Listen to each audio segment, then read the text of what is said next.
Please come to the front.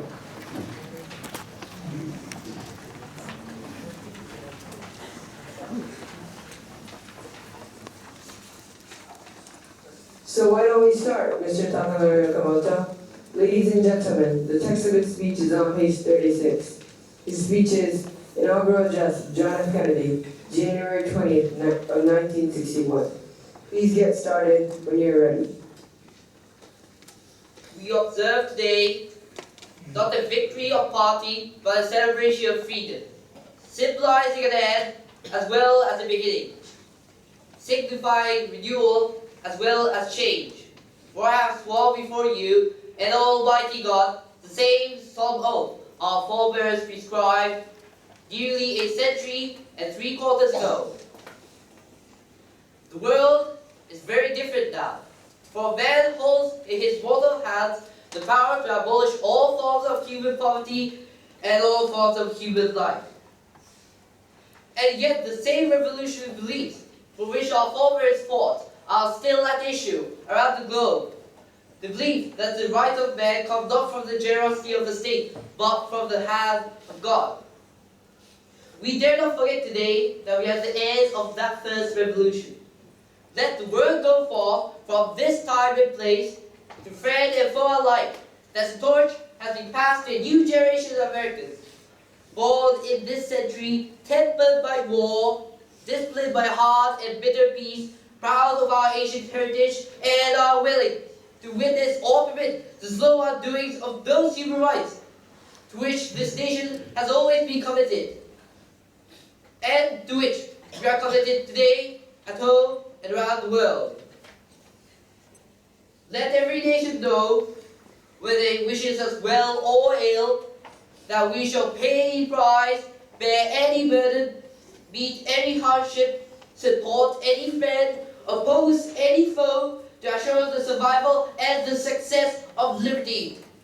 Thus much we pledge and more. To those old allies whose cultural and spiritual origins we share, we pledge the loyalty of faithful friends. United, there is little we cannot do in a host of cooperative ventures. Divided, there is little we can do, for we dare not meet a powerful challenge at odds and split asunder. To those new states, we welcome the ranks of the free. We pledge our word that one form of colonial control shall not have passed away, merely to be replaced by far more iron tyranny. We shall not always expect to find them sporting our view, but we shall always hope to find them strongly sporting their own freedom, and to remember that, in the past, those who foolishly sought power by riding the back of the tiger ended up inside.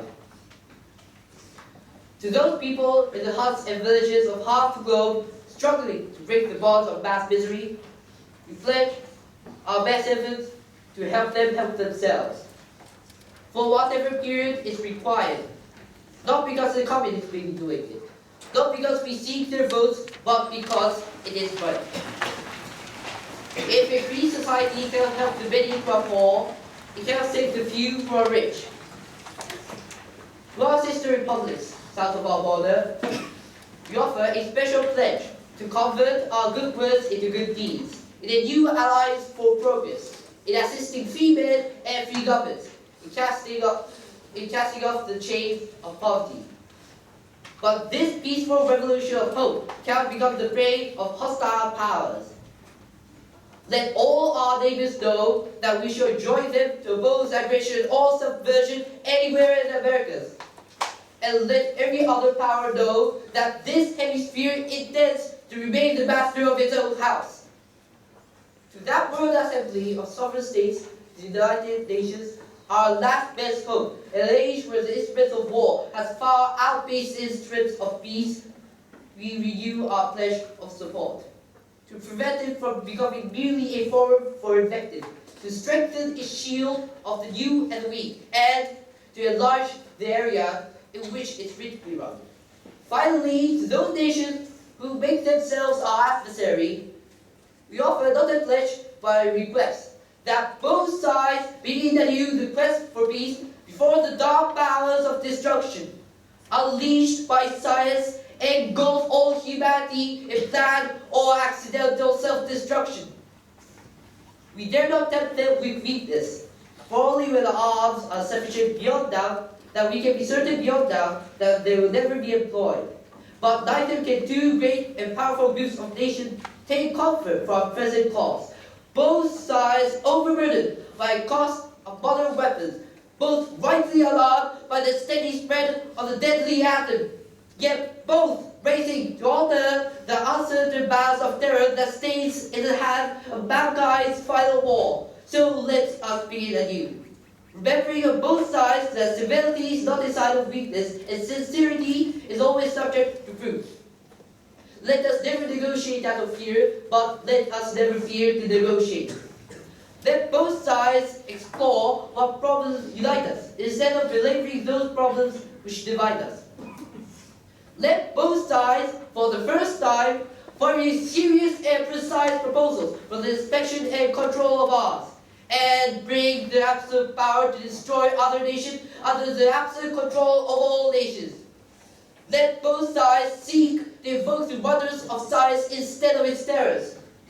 Together, let us explore the stars, conquer the deserts, eradicate disease, tap the ocean depth, and encourage the arts and commerce.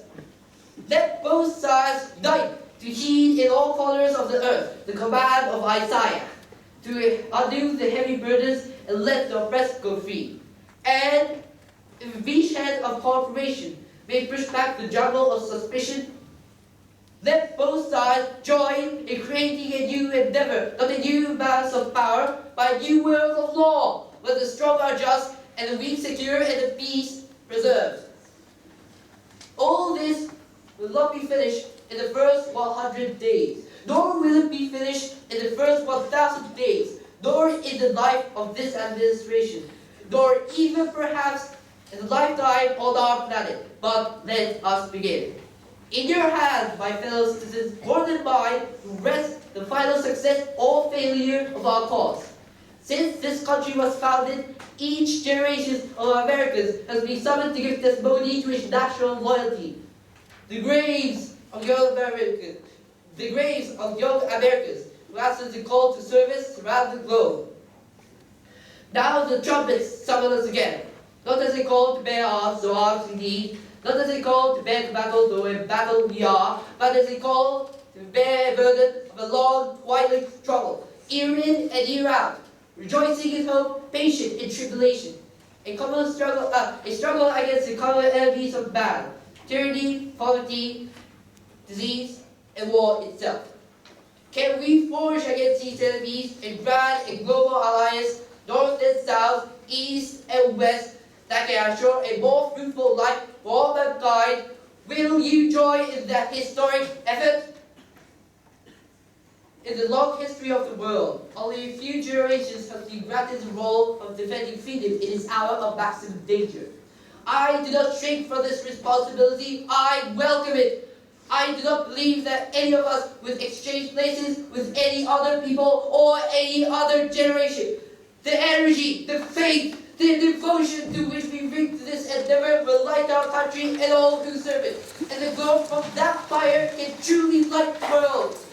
And so, my fellow Americans, ask not what your country can do for you. Ask what you can do for your country. My fellow citizens of the world, ask not what America will do for you, but what together we can do for the freedom of man. Finally, whether you are citizens of America or citizens of the world, ask of us here the same high standards of strength and sacrifice which we ask of you.